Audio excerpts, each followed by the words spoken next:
America believed Michael for years. Landon exemplified gentleness, faith in family father. But that smile hid a complete different life. Nights he disappeared from home. Odd packages sent to Malibu mansion, secret photo smoke-filled parties with blank faces one can name. After nearly 40 years, silence, son Michael Landon Jr. revealed all. During interview that held Hollywood breath, he said one sentence that froze entire studio. They lauded my dad for his kindness, but deception always kept him alive. That line opened a door's dark side legend, a place of light television could never reach. And now let's revisit 1978.1983. The real story began. America's ideal father debuted. Real face. Damn, why father never loved my mother. He never loved a woman. Mike Landon Jr.'s voice fell. That said that in a special interview with LA Vanity Fair. The room quieted.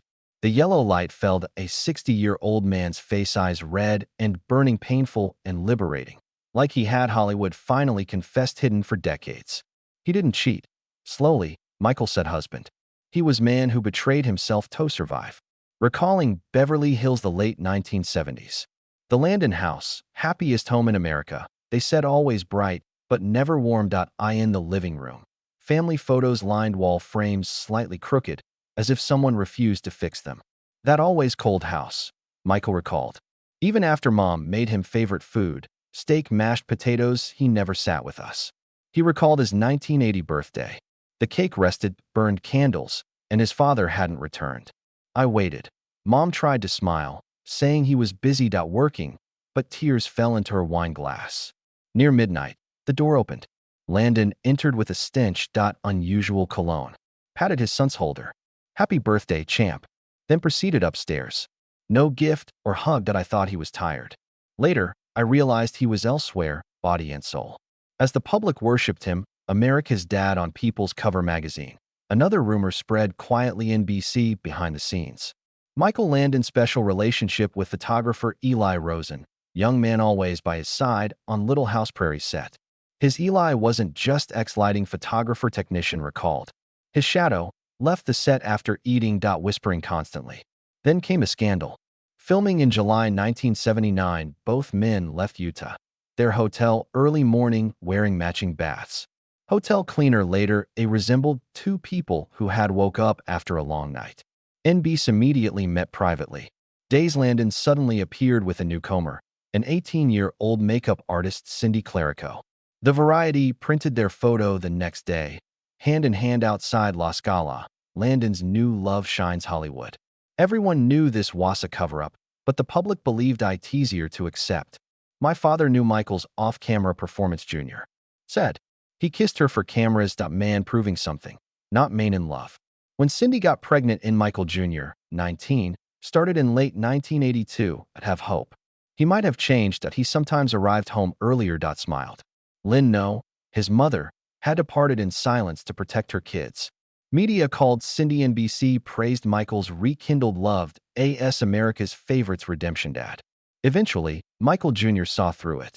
One night in early 1983, he returned at home early and heard his father whispering into the phone, "Don't call, this can't continue." He didn't hear the name, but deeply knew not Cindy. Weeks later, Landon proposed to Cindy Clarico. The wedding happened quickly on Valentine's Day, 1983, White Malibu Beach. Only pick-invited journalists. All NBC Los Angeles Times headline. Insiders read. Michael Landon loves again the storm. America breathed easy. However, Michael Jr.'s diary from shaky teen handwriting. One line, he didn't marry for love. Fear drove him to marry. Fear reality become apparent. That truth, Michael later said, not infidelity. It was something Hollywood could do then accept. No famous or powerful man whose heart didn't match his image played. Don't blame him for who he is, Michael said, shaking. I blame him for deceiving us to preserve that image. Post-wedding, everything worsened. He grew distant, angry, and drank more. When Cindy appeared on set, Landon smiled brightly. The space. He was quiet at home. Hours. No Christmas, no family dinners, no birthdays. A year ago, I sent him handmade holiday card, Mitchus explained. And he left it unopened on the table. Drove off. I watched from the window. I recognized him in the car lights. We were done. For NBC, marriage made perfect PR. Highway to Heaven press campaign. painting Landon as a religious symbol. Whispers in the studios grew. A crew member told Leahy sat in the 1985 Herald Examiner makeup room for hours watching when Cindy called. He smiled. Michael Jr. reported empty eyes. He understood as he aged. A father lived when someone like said he couldn't be himself, chose to hide, to lie, and failed. Years of loss, including us after his mother Lynn died. Michael found a letter in her drawer, delicate handwriting. Married that girl to guard your reputation, not your. He read it repeatedly, then sad smile. She knew all, but she preserved his image without speaking. To AT60. Michael no longer. Sometimes pity replaces anger. Rewatching Little House on the Prairie. Father's smile is lovely, but strangely sad. I thought he was the strongest man alive, he said. Maybe he was the loneliest. Look at camera. Voice, calm but firm. Not to tell people to destroy him. See behind Hollywood's perfectionism often involves humans. That he smiled after quietly falling apart. He fled whispering that his life, but ultimately, truth still found him. Because what came, the secret that followed was darker, that kept Michael Jr. quiet for 40+ years. The truth that devastated the ideal father myth in America. It wasn't my father anymore. Another person lived in the breath through bottles, shadows. He smoked, forgetting himself. Michael spoke in a hoarse voice, eyes wide. That I used to think he was lonely after divorce, and oh, he entered my world, feared to imagine. Michael Landon left left his Beverly-filled Laughter Hills home to new Malibu mansion, luxurious, empty, Pacific-facing ocean. Jazz always softly played, drowning out the waves at night. Nights smelled like Scotch, cigarette, sweet and chemical. Michael, he barely returned home, and he passed me like I was invisible. He smoked 4 packs daily. Every drank it like water. Haze filled his office at night. At times, black bags arrived outdoor. The delivery men spoke nothing. Nodded and left. Michael said, I opened one out off curiosity, and what I saw wasn't a film script, he said. That night, walking downstairs, Michael saw the lamp. Light illuminated his father's face. Table, gray ashtray, glass tray. Powder was brushed on by Landon. His eyes and fingers inhaled deeply, widening with a strange spark. Froze me. Not angry or ashamed, he looked at me, cold, and said, adult stuff. Never touch it. He backed off like I did. Was absent. I knew I'd lost him. Then metal cases delivered more often. Nobody opened. Deliverymen left notes marked only. Our late night calls resonated through the house. Give it to Michael, must be unknown in Studio City. Heard. Malibu mansion became a men in dark suits. Protect strangers. Indoor sunglasses. Women who jazzy ghosts of nightclubs. Glass clinking smokes like fog. Michael never smiled. It seemed they came to hide, not celebration. Someone whispered we're Hollywood's underworld, making money from small films, laundering projects. Landon convenient. Sometimes Michael sneakily watched from downstairs dark hallway. His father stood. Neon haze, laughing, drinking arms. I saw men and women alike. I saw him kiss someone through smoke. Hands were visible, but not face. Weren't female. Teenage boy heartbroken, turned away. Weight of his observations. Rarely, Landon seemed lost. Sober mornings. When Michael visited, his dad smiled slightly. Alcohol and smoke filling the air here. The waves, son? He asked softly. To hear them when I close my eyes. Michael said he looked thin. As if he were bound by his life. Michael visited one night in 1986. The office door was ajar. Father slumped in chair surrounded by white foil and glass tubes crumpled. Desk residue sparkled. I shook. I'm fine, he whispered. Just need some energy. I wanted screaming, but couldn't.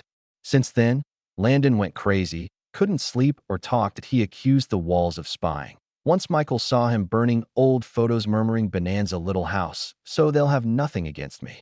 National Enquirer rumors stated neighbors. Unmarked cars approach midnight. Strangers in, out. NBC was silent, but sources knew. Producer Landon was in hot water. Once said, Michael wasn't bad, just surrounded by bad power. Michael Jr.'s worst pain wasn't he lost his father. He ignored me when I called. He'd ask, which Michael? His voice trembled. I lost him often. During those nights, he died. Body failure began in 1988 for Landon. Coughed endlessly, pale, hollow-eyed, but drinking and smoking. One morning he was on the steps when Michael found him staring at the ocean, melted glass whiskey beside him, and an old photo of Cindy. Do you thought I loved anyone? I didn't respond because he saw me as He no longer believed in love. The Malibu nights symbolized allergen faded, neon lights flickered, the waves crashed, and a rasping cough former hero echoed through the night. The world called him Michael said hero. I only remember man alone in smoke with stains paused, voice breaking. They claimed he died of illness. He'd been dying for years that the bottles, smoke, and nights no one mentions. In one of those dark nights, that something event that would make how Hollywood sees Michael Landon never had before. Point 3. Smiles were his world. Command and silence prevailed, A.S. Michael Landon Jr. recalled, voice shaking as if every memory remained haunted him. I watched him film him hugging his daughter Little House on the Prairie, then turned and threw a glass at the wall minutes later at NBC. Michael Landon's mood was unknown that he sometimes arrived early, clapping, laughing shoulders, recounting bonanza tales he made the crew roar.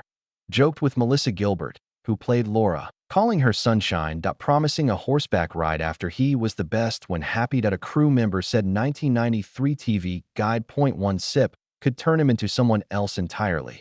Indeed, some mornings he appeared on set in a gray shirt, buttons unfastened while drinking. The stage fell silent. His rasp carried the "I want light" across the room, directly into her eyes. Understood, slammed the script down. Nobody argued that cinematographer to floor pa, everyone worked like walking glass.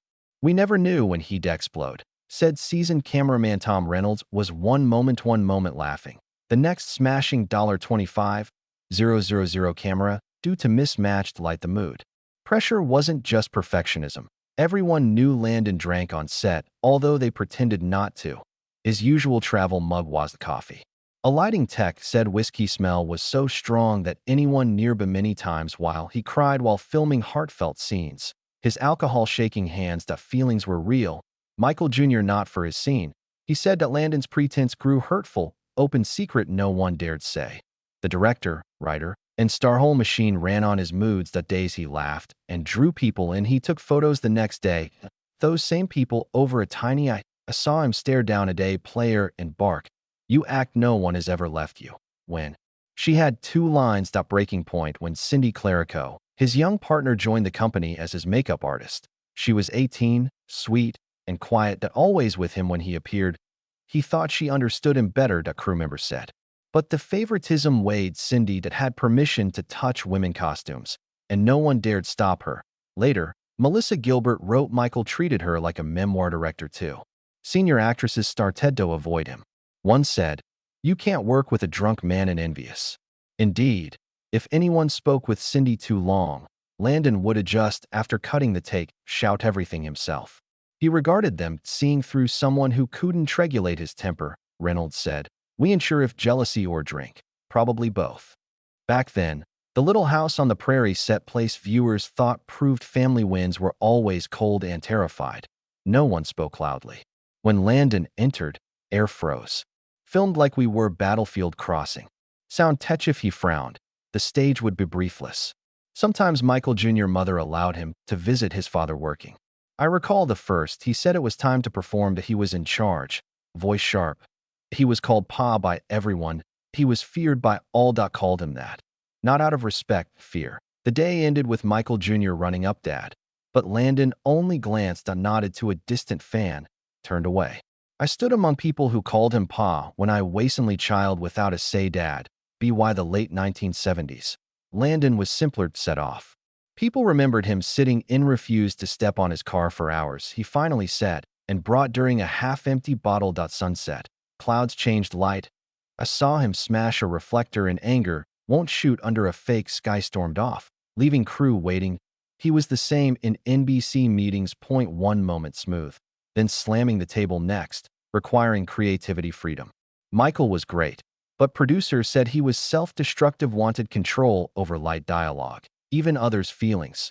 The stress drove people away. To longest-serving Little House writer's journal entry, we don't no longer recognize. Maybe the spotlight ashed his soul. Days were layered for Michael Jr. fearful. I saw my father screens, kind, generous, teaching faith, but off camera, he was a tired man holding a glass, empty eyes, recalling his father telling him to learn lies from movies. In this business, honest people fall first. Michael Jr. remembered it made me realize my father was gone. He survived as an artist, pretending by 1983. Little Housey on the Prairie ended. The crew seemed to exhale. We feared but loved him.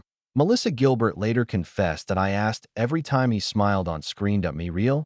As for Michael Jr., he watched from the bleachers that father's last photo hugging daughter in a sunset gold field. Everyone clapped.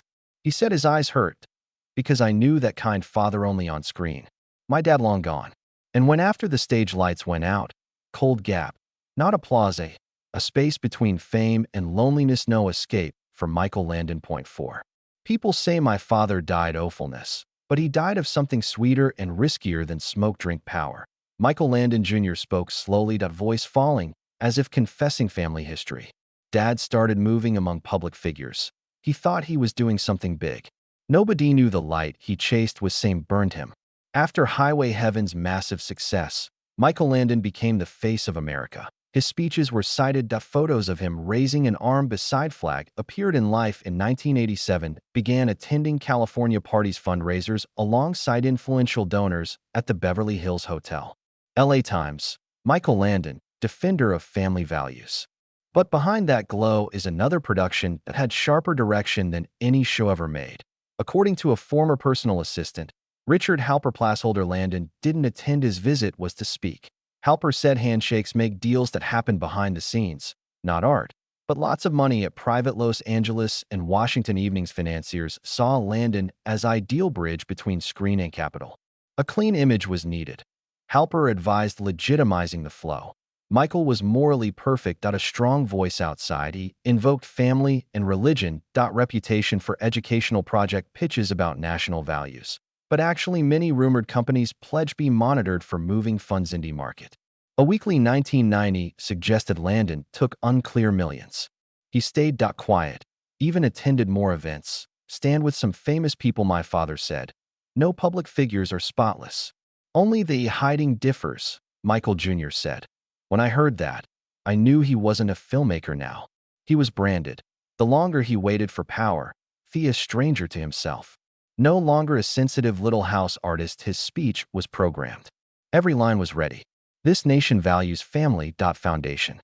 The compass is faith. A father must be pillar. It all seemed ideal until anyone who knew him outside the lens saw the most hollow words he'd said. In 1989, Michael Jr. said on his first trip with father to Capitol, he observed him at a table off strangers. Everyone laughed and no one met, but glasses clinked to others' eyes. My father sat among them, smiling like he'd forgotten himself smiling. After dinner, Michael Jr. heard his father's call. A coastal accented man. "Let they think I'm helping family," father mumbled. "So long ass boots land where it belongs." Sentence hushed Michael Jr. years. I considered him an artist. Apparently he could negotiate. Glow. Later, he hypothetically said 2025 interview be why the late 1980s. Landon seemed believed he could excel entire Hollywood public life audience. Talking about running for the state chamber and planned youth film foundation backed by energy sector donors. But old whispers about private life, drink, and shadowy dealings returned. A few reporters quietly recorded late-night events arrangements at his Malibu home. The more he tried to prove his purity, more people doubted him. Michael didn't get where we were live. People forgive the fallen and unfaithful, never faker sainthood. The 1991 news broke. Michael Landon had a major problem illness. The press called it tragedy. National hero, but behind the cold whispers rose. "That's payback."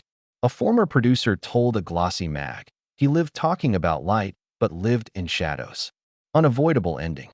Even as his health declined, Landon appeared on TV wearing the old smile while discussing faith and family. Meaningless words. "I watched him," Michael Jr. said last interview. Silver hair, trembling smile, empty eyes. The last frame showed him acting. On the thousands mourned his death. They cried for an icon, not man. As for Michael Jr. said, "I didn't cry." Looked at his portrait sternly, slicked hair, and thought, finally, peaceful. He mentioned it briefly, no more performing. And so the legend ended without applause. The chilly silence between worlds, where people revere and image the truth, was buried with man named Michael Landon. He stated, "Not forgetting is worst. Now it's remembered wrong." People remember him. They're unsure if they missing a good dad bowing to a mirage legend. As for Michael Landon Jr., after he spent decades in that shadow, concluded his interview. My father wanted love, but never received it, learned to truly love anyone. Maybe that's the tragedy. They laid him to rest among the stars screen. Perhaps even that sky grows colder as the truth emerges comes out. A legend ends. And behind the light, on the never-ending rolls void. If this story sent chills, stirred you, or changed your Hollywood view, please like Glow. Share your comment and subscribe so I can keep revealing untold truths legends behind. Because sometimes the scariest showbiz thing isn't scandalous.